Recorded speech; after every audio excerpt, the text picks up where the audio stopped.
Saudara-saudara, hari ini kita memasuki hari Minggu ke-15 sesudah Pentakosta. Ibadah hari ini menggunakan tata ibadah Minggu Banua Niha Keriso Protestan BNKP dalam rangka Hari Doa Alkitab 2020. Firman Tuhan dalam ibadah ini diberitakan oleh Pendeta Umi Rahayu MSI, Ketua Majelis Jemaat GPIB Jemaat Menabur Kasih DKI Jakarta. Selamat beribadah bagi kita sekalian. Ya Ahu.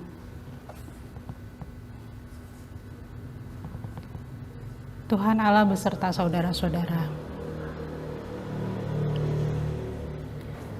Hari ini bersama gereja-gereja di Indonesia, kita merayakan kehadiran Alkitab di bumi Nusantara dalam ibadah Hari Doa Alkitab.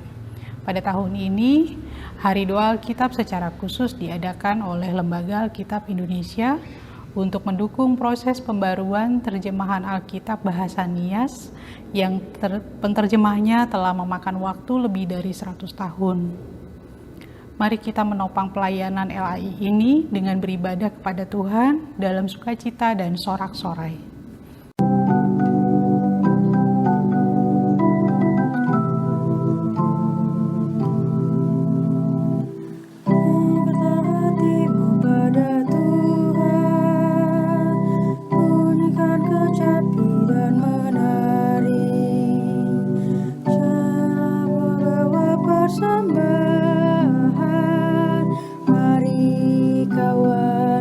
Ajak teman bersama menyembah, sorak-sorak haleluya.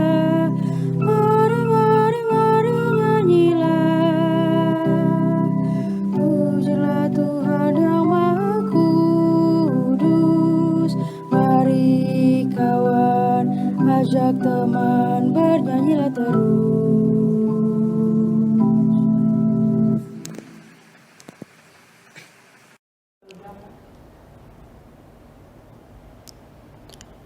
Saudara-saudara yang dikasihi oleh Tuhan Yesus Kristus, marilah kita berdiri, kita mengarahkan seluruh kehidupan kita dengan Tuhan.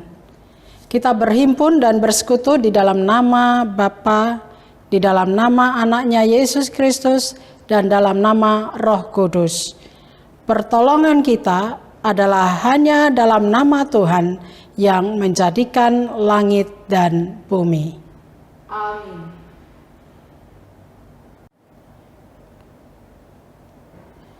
Saudara-saudara yang dikasihi Tuhan Yesus Kristus, nats pembimbing kita hari ini terambil dari Amsal pasal 1 ayat 8 dan 9 yang menyatakan, "Hai anakku, dengarlah didikan ayahmu dan janganlah menyia-nyiakan ajaran ibumu, sebab karangan bunga yang indah itu bagi kepalamu dan suatu kalung bagi lehermu."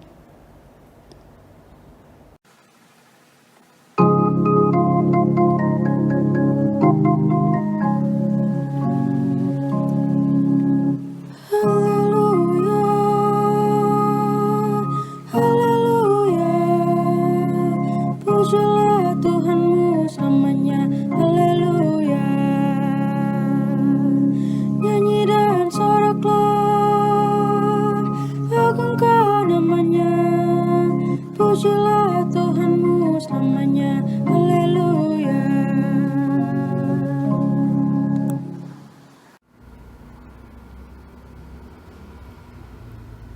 Saudara-saudara, mari kita berdoa. Ya Allah yang Maha Agung, kami mengucapkan terima kasih kepadamu karena Tuhan menjadikan, menyelamatkan, dan menguduskan kami melalui kasih-Mu.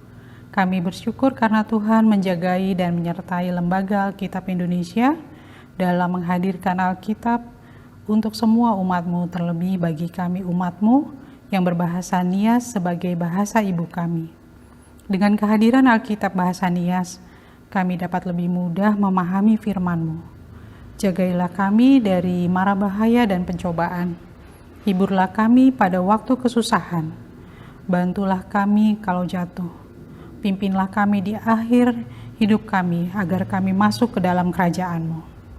Di sanalah kami memuji Tuhan dalam hati dan perkataan yang baru oleh karena anak-Mu Tuhan Yesus Kristus, Tuhan kami, yang hidup dan memerintah bersama dengan Engkau. Amin.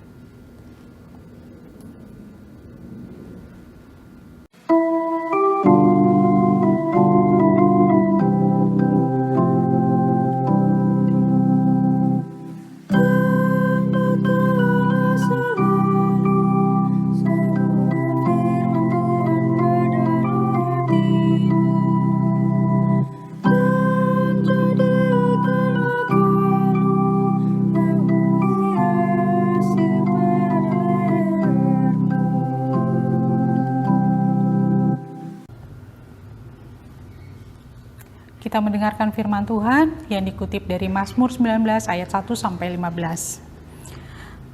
Kemuliaan Tuhan dalam pekerjaan tangannya dan dalam Tauratnya. Untuk pemimpin biduan Mazmur Daud. Langit menceritakan kemuliaan Allah dan cakrawala memberitakan pekerjaan tangannya. Hari meneruskan berita itu kepada hari dan malam menyampaikan pengetahuan itu kepada malam. Tidak ada berita dan tidak ada kata. Suara mereka tidak terdengar. Tetapi gema mereka terpencar ke seluruh dunia, dan perkataan mereka sampai ke ujung bumi. Ia memasang kemah di langit untuk matahari, yang keluar bagaikan pengantin laki-laki yang keluar dari kamarnya, girang bagaikan pahlawan yang hendak melakukan perjalanannya. Dari ujung langit ia terbit, dan ia beredar sampai ke ujung yang lain. Tidak ada yang terlindung dari panas sinarnya. Taurat Tuhan itu sempurna, menyegarkan jiwa. Peraturan Tuhan itu teguh, memberikan hikmat kepada orang yang tak berpengalaman. Titah Tuhan itu tepat, menyukakan hati. Perintah Tuhan itu murni, membuat mata bercahaya. Takut akan Tuhan itu suci, tetap ada untuk selamanya. Hukum-hukum Tuhan itu benar, adil semuanya. Lebih indah daripada emas, bahkan daripada banyak emas tua, dan lebih manis daripada madu, bahkan daripada madu tetesan dari sarang lebah. Lagi pula hamba-Mu diperingatkan oleh semuanya itu, dan orang yang berpegang padanya mendapat upah yang besar. Siapakah yang dapat mengetahui kesesatan? Bebaskanlah aku dari apa yang tidak kusadari. Lindungilah hamba-Mu juga terhadap orang yang kurang ajar. Janganlah mereka menguasai aku, maka aku menjadi tak bercela dan bebas dari pelanggaran besar. Mudah-mudahan Engkau berkenan akan ucapan mulutku dan renungan hatiku ya Tuhan, gunung batuku dan penebusku. Demikian firman Tuhan. Saudara-saudara, jika kita berkata bahwa kita tidak berdosa, maka kita menipu diri kita sendiri, dan kebenaran tidak ada di dalam kita. Jika kita mengaku dosa kita, maka Ia adalah setia dan adil. Ia mengampuni segala dosa kita dan menyucikan kita dari segala kejahatan kita. Sebab itu, marilah kita dengan penuh kerendahan hati menghadap Tuhan dan mengaku dosa-dosa kita. Marilah kita berdiri dan berdoa.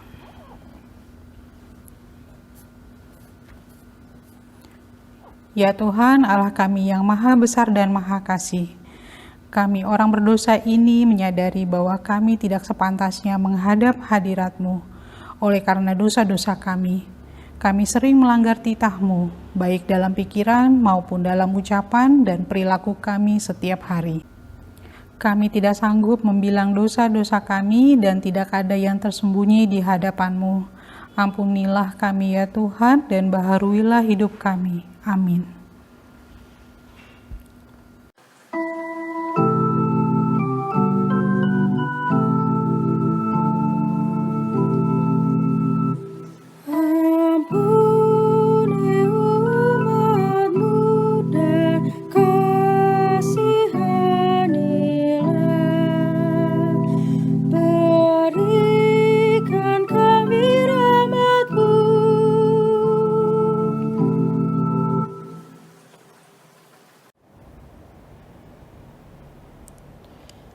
Demikianlah firman Tuhan. Aku telah menghapus segala dosa pemberontakanmu seperti kabut diterbangkan angin, dan segala dosamu seperti awan yang tertiup. Kembalilah kepadaku, sebab aku telah menebus engkau. Yesaya 44 ayat 22. Kemuliaan bagi Allah di tempat yang maha tinggi. Dan damai sejahtera di bumi di antara orang yang berkenan kepadanya. Amin.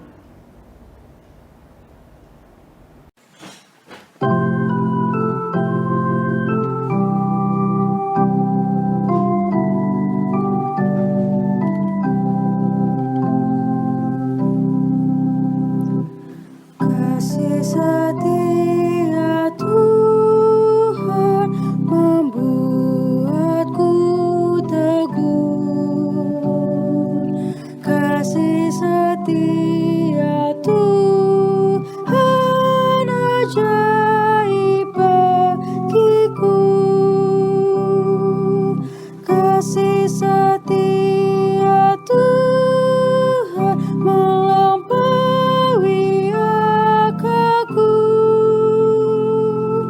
Kasih setia Tuhan tiada taranya.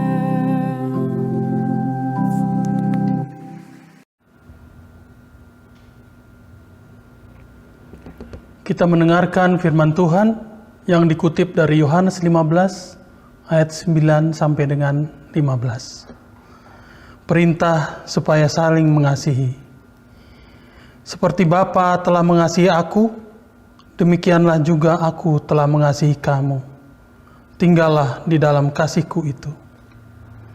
Jikalau kamu menuruti perintahku, kamu akan tinggal di dalam kasihku, seperti aku menuruti perintah Bapakku dan tinggal di dalam kasihnya. Semuanya itu kukatakan kepadamu, supaya sukacitaku ada di dalam kamu, dan sukacitamu menjadi penuh.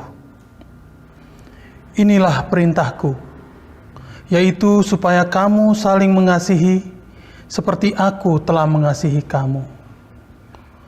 Tidak ada kasih yang lebih besar daripada kasih seorang yang memberi nyawanya untuk sahabat-sahabatnya. Kamu adalah sahabatku, jikalau kamu berbuat apa yang kuperintahkan kepadamu. Aku tidak menyebut kamu lagi hamba, sebab hamba tidak tahu apa yang diperbuat oleh tuannya. Tetapi aku menyebut kamu sahabat, karena aku telah memberitahukan kepada kamu segala sesuatu yang telah kudengar dari Bapakku. Yang berbahagia adalah mereka yang mendengarkan firman Tuhan dan memeliharanya.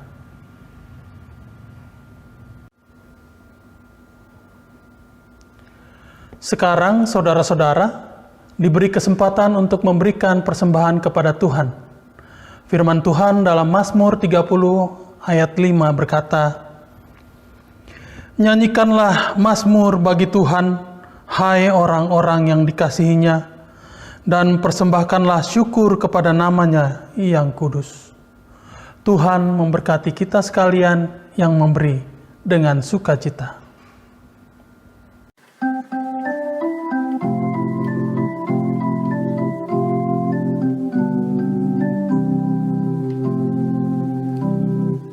Persepuluhanmu hendaklah kau beri kepada Allah sumber berkat. Persepuluhanmu yang akan kau beri, itulah persembahan kudus. Marilah memberi persepuluhanmu dari hasil jerih payahmu. Apa yang kau beri kepada Tuhanmu, dialah sumbernya. Persepuluhan bagi Allahmu, beri dengan setulus hatimu. Janganlah kau khawatir akan hari esokmu, Ia menjagamu. Persepuluhan dari tanganmu, asalnya juga dari Tuhanmu.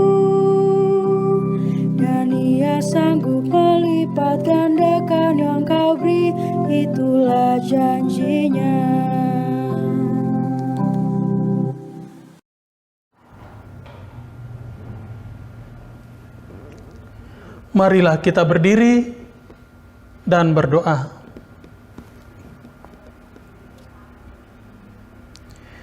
Ya Bapa yang Maha Murah, kami bersyukur atas kelimpahan berkat yang boleh kami terima dalam hidup kami. Dan di saat ini, kami sungguh bersukacita karena diperkenankan Tuhan untuk memberikan persembahan. Kami mohon Tuhan berkenan memberkati persembahan ini agar dapat memberi manfaat bagi pelayanan kasih yang kami kerjakan. Berkatilah karya-karya kami dimanapun kami ada dan berkarya, agar hidup kami memberi manfaat bagi orang lain dan menjadi kemuliaan bagi Tuhan.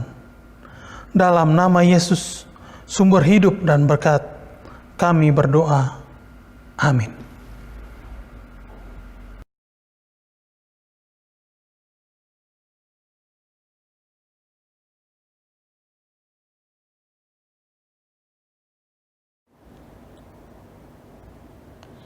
Saudara-saudara yang dikasihi oleh Tuhan Yesus Kristus, sebelum kita merenungkan akan firman Tuhan, mari kita berdoa mohon bimbingan Roh Kudus.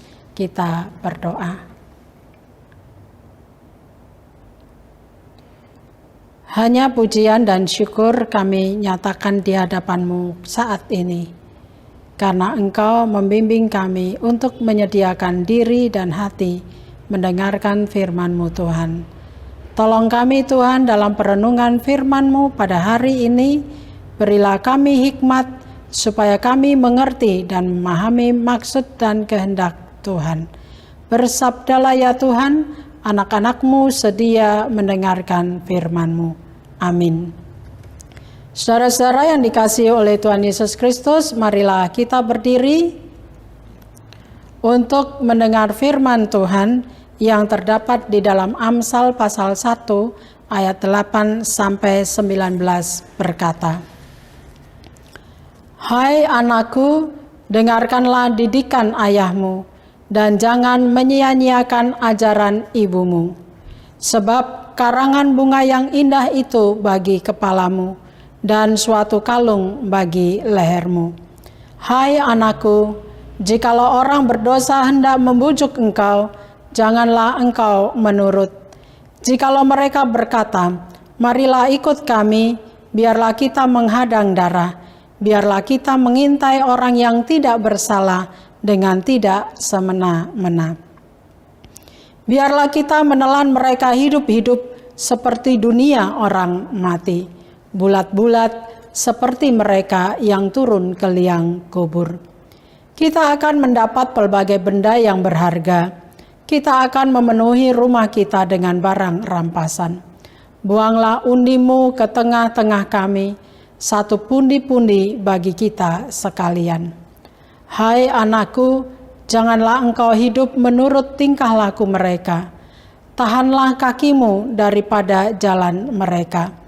Karena kaki mereka lari menuju kejahatan dan bergegas-gegas untuk menumpahkan darah. Sebab percumalah jaring dibentangkan di depan mata segala yang bersayap. Padahal mereka menghadang darahnya sendiri dan mengintai nyawanya sendiri. Demikianlah pengalaman setiap orang yang loba akan keuntungan gelap, yang mengambil nyawa orang yang mempunyainya. Demikian firman Tuhan.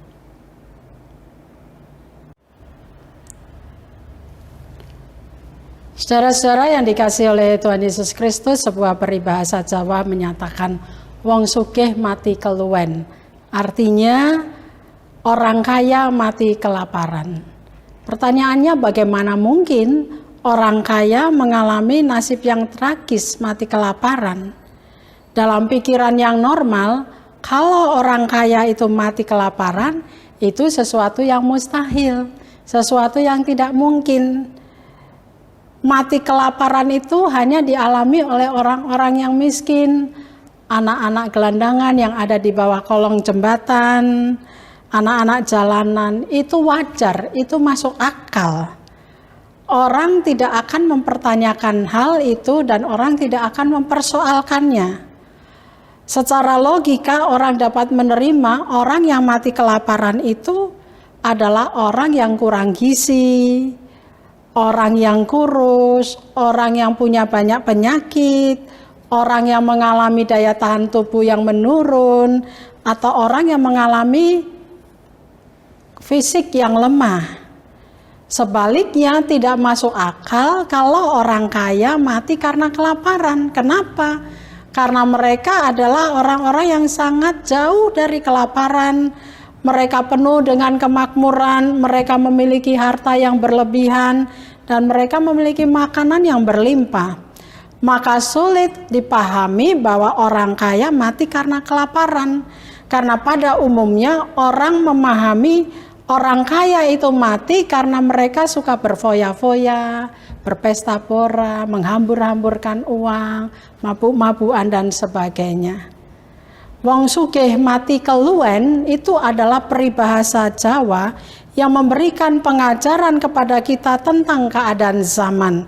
Keadaan zaman yang serba jungkir balik, terjadi zaman yang tidak normal, yang ditandai dengan keadaan yang tidak menentu, yang membuat orang menjadi terkejut atau boleh dikatakan kaget massal. Saudara-saudara yang dikasihi oleh Tuhan Yesus Kristus, kaget massal ini menimbulkan adanya kelaparan-kelaparan.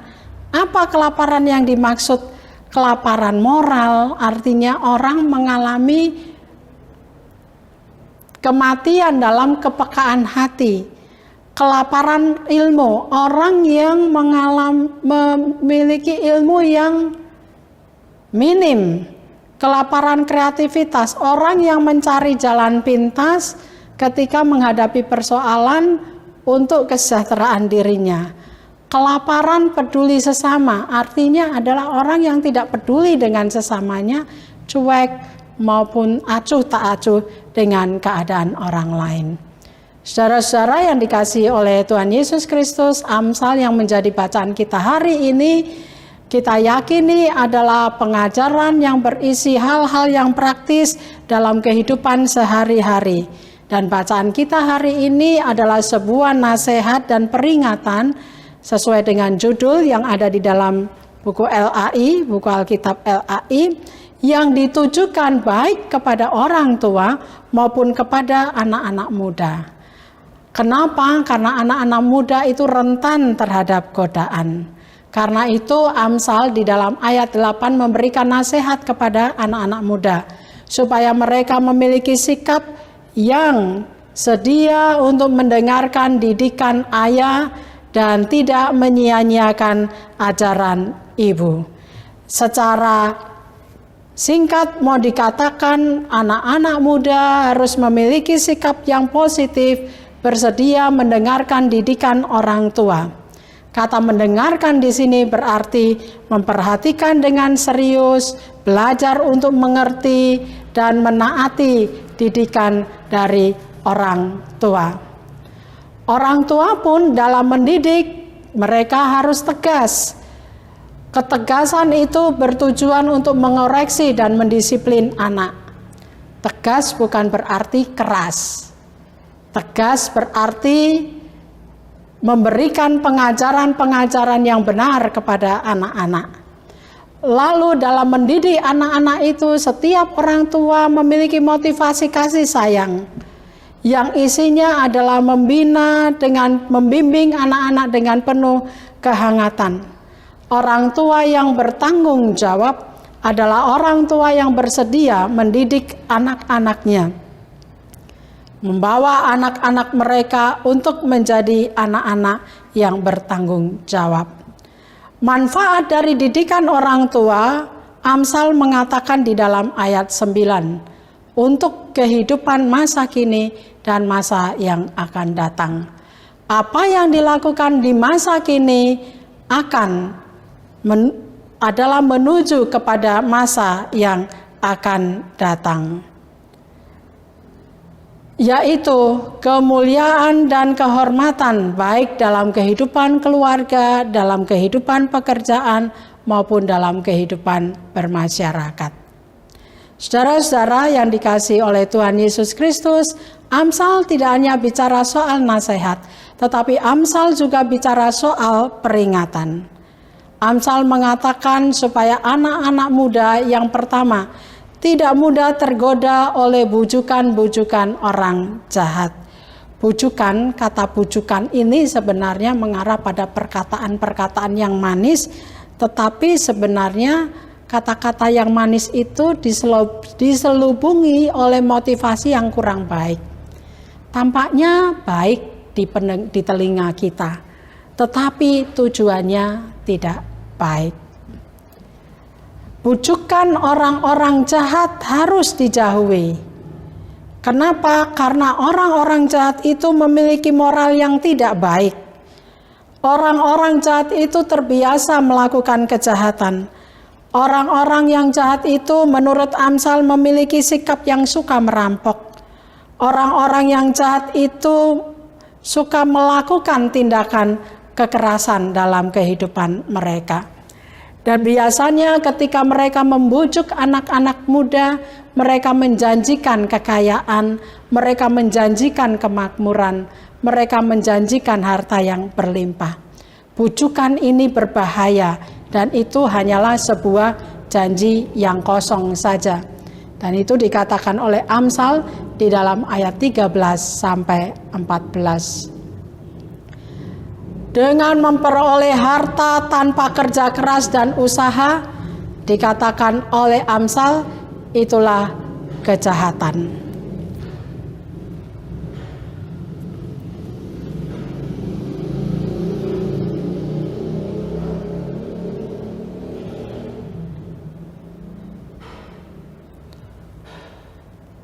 Peringatan yang kedua, saudara-saudara yang dikasihi oleh Tuhan Yesus Kristus, pada ayat 15-18 Amsal katakan, agar anak-anak muda menjauhkan diri untuk melakukan kejahatan.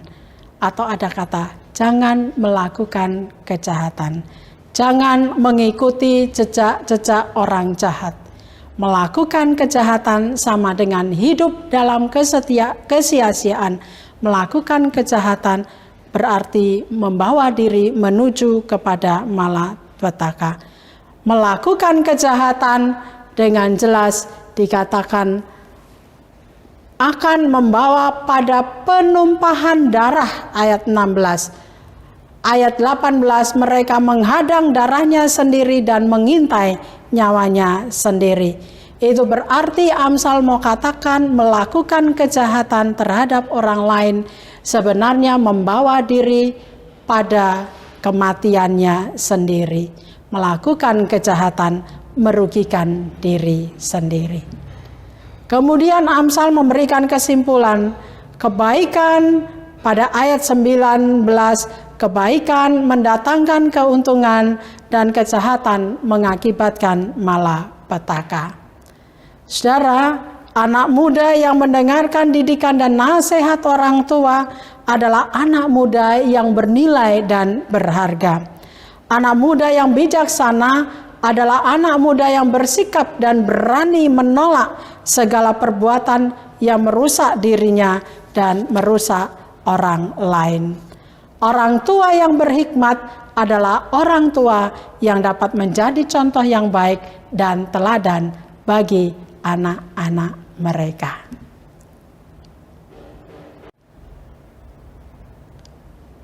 Lalu kemudian saudara-saudara, apa yang dapat kita pelajari dari firman Tuhan ini? Yang pertama, Amsal mengingatkan kita bahwa orang tua memiliki peranan yang sangat penting untuk menolong anak-anak memiliki keberanian menghadapi realitas hidup. Dengan cara bagaimana? Dengan cara membimbing mereka, mengajarkan kepada anak-anak kita bagaimana hidup takut Tuhan, memiliki keberanian untuk menolak kejahatan atau melakukan kejahatan, memiliki keberanian untuk menolak bujukan-bujukan, rayuan-rayuan dari orang-orang yang ada di sekitar yang membawa mereka untuk melakukan hal-hal yang tidak bermanfaat. Dan ketika kita mau memberikan contoh kepada anak-anak kita dengan belajar hidup takut Tuhan, tidak kompromi dengan kejahatan, maka sebenarnya kita sudah menjadi contoh yang baik bagi anak-anak kita. Sebuah istilah mengatakan khotbah atau ajaran yang efektif untuk anak-anak kita adalah melalui perbuatan kita.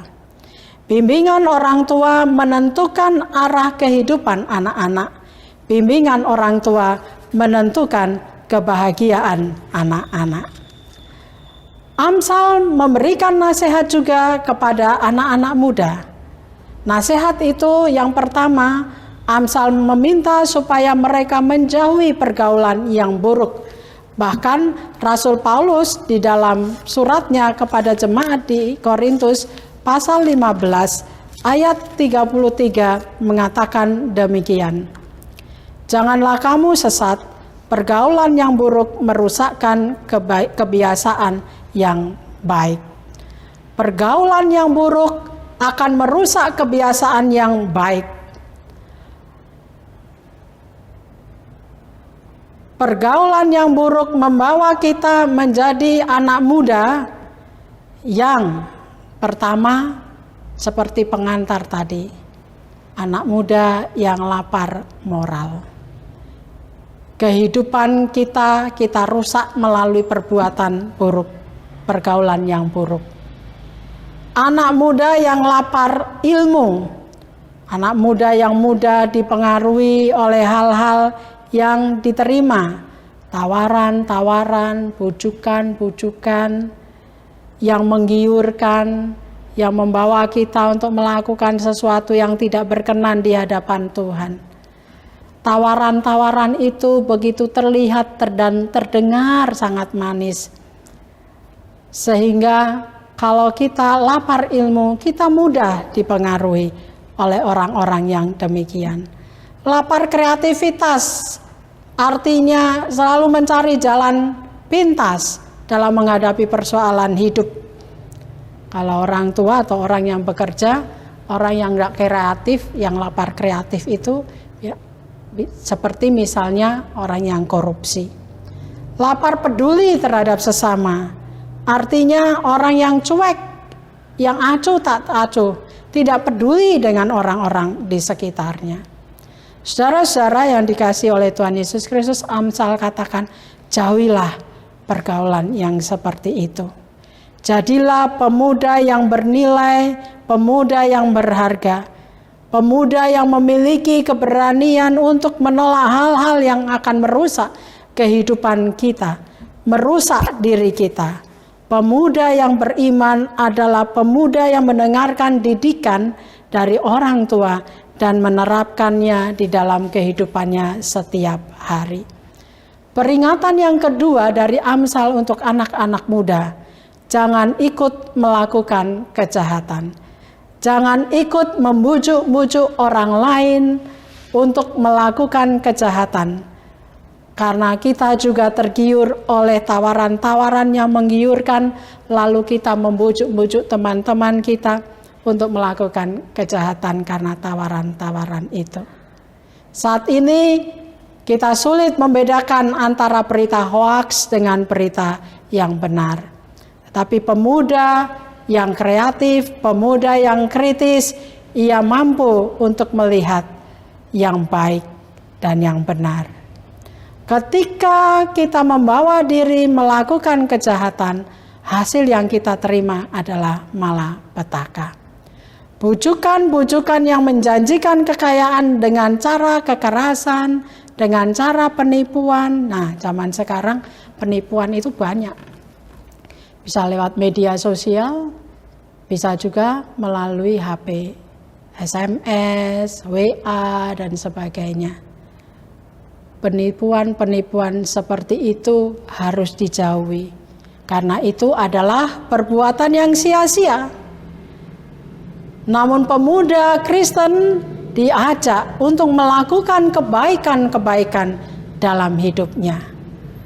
Amsal memperingatkan kita sekalian, bukan hanya pemuda, tetapi juga orang tua, agar menjauhkan diri dari melakukan kejahatan dan tidak mudah menerima bujukan-bujukan dari orang-orang yang jahat.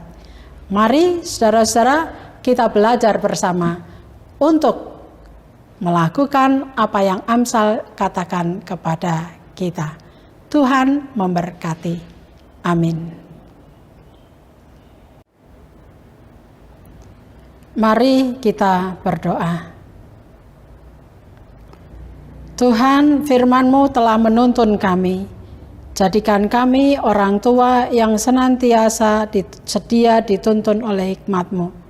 Jadikan kami anak-anak yang selalu dengar-dengaran akan nasihat dan didikan orang tua. Firman-Mu telah menguatkan kami dan memotivasi kami.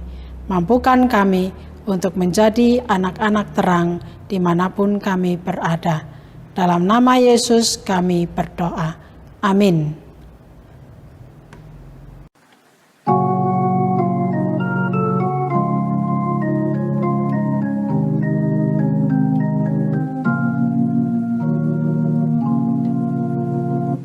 Hai, dengarlah anakku, nasihat yang diberikan orang tuamu. Karena panjang umurmu serta sejahtera ditambahkan padamu. Janganlah kiranya kasih dan setia serta kebajikan meninggalkanmu. Tuliskanlah itu dalam hatimu serta kalungkan itu pada lehermu. Hai, dengarlah anakku, nasihat yang diberikan orang tuamu. Karena panjang umurmu serta sejahtera ditambahkan padamu. Percayalah pada Tuhanmu dan jangan kau bersandar pada pengertianmu. Dan akui Dia dalam lakumu, maka jalanmu akan diluruskannya. Hai, dengarlah anakku, nasihat yang diberikan orang tuamu. Karena panjang umurmu serta sejahtera ditambahkan padamu.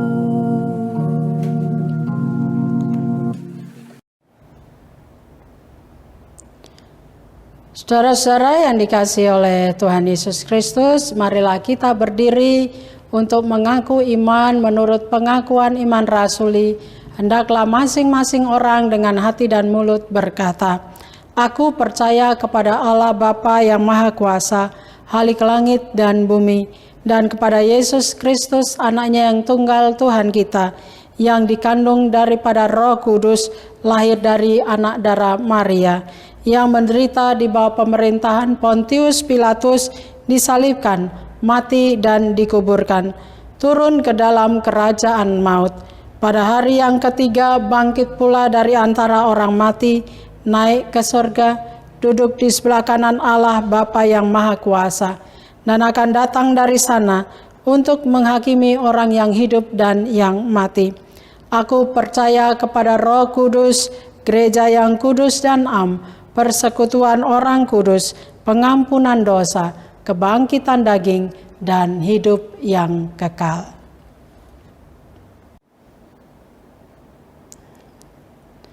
Saudara-saudara yang dikasihi oleh Tuhan Yesus Kristus, mari kita berdoa syafaat.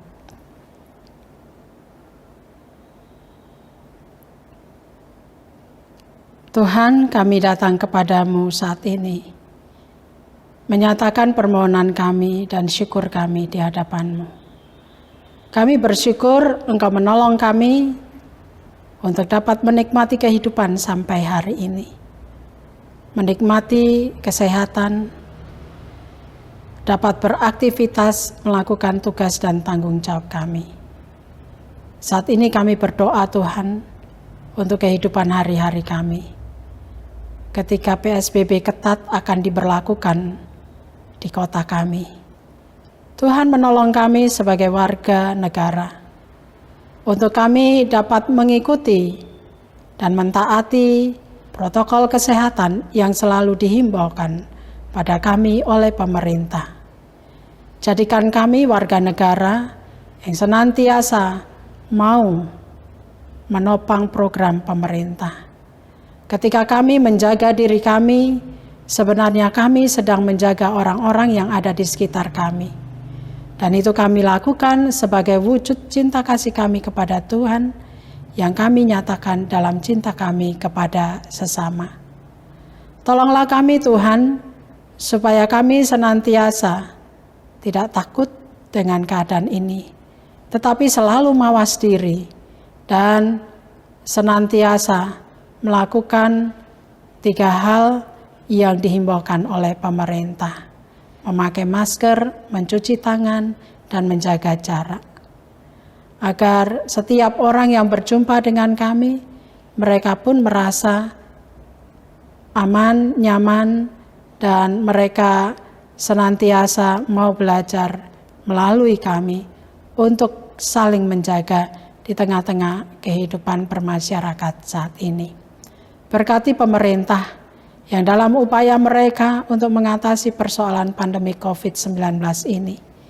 Ketika virus COVID dan ketika sedang diupayakan vaksin terhadap virus ini dan sedang diuji coba, Tuhan tolong tim medis agar mereka dalam keteguhan hati mereka melakukan penelitian dan berilah hikmat kepada mereka sehingga upaya ini dapat berhasil karena Tuhan. Begitu juga kami berdoa untuk tim medis yang dalam juang mereka menghadapi kondisi saat ini. Dalam kelelahan mereka, dalam pengabdian mereka, dalam kesediaan mereka untuk melakukan yang terbaik bagi bangsa dan negara ini. Tuhan, kiranya Engkau melindungi keluarga mereka. Tuhan, berikan kepada mereka juga kekuatan dan kesehatan, agar mereka juga dapat menjaga diri mereka dengan baik karena kondisi COVID-19 ini. Kami serahkan pergumulan kami sepenuhnya ke dalam tangan Tuhan. Kiranya Tuhan menolong kami, agar kami menjaga lingkungan di mana kami tinggal, sehingga kami juga dapat menjadi berkat bagi sesama kami, lewat perilaku kami, lewat tingkah laku kami, yang senantiasa menjaga diri dengan mengikuti protokol kesehatan. Karena menjaga diri sama dengan menjaga lingkungan kami. Terima kasih Tuhan, kami serahkan kehidupan kami sepenuhnya ke dalam tangan-Mu, kiranya Tuhan memberkati. Dalam nama Yesus kami berdoa. Amin.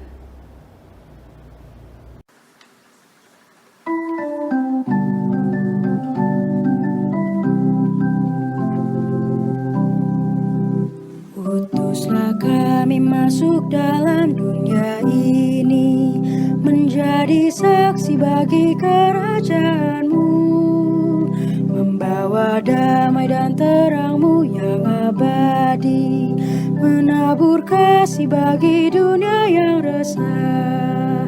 Utuslah kami jadi saksi yang setia, membawa kabar sukacita yang abadi, supaya dunia mengaku dan percaya Engkaulah Yesus Tuhan Juru Selamat dunia.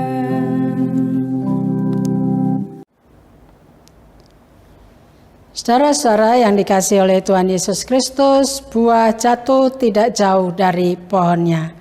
Karena itu, jadilah orang tua yang berhikmat dalam mendidik anak-anak, agar anak-anak yang dihasilkan adalah anak-anak yang berkualitas dan dapat memberi manfaat bagi orang lain.